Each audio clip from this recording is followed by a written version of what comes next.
ওটা কি মাছ জি কামাল ভাই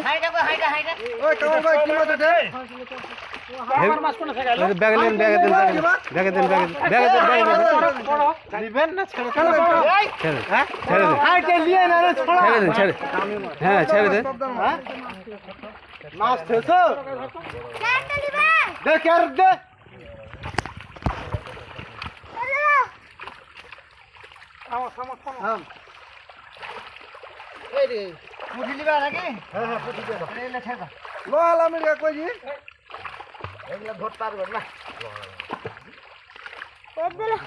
তোমরা তরকারি কিনবে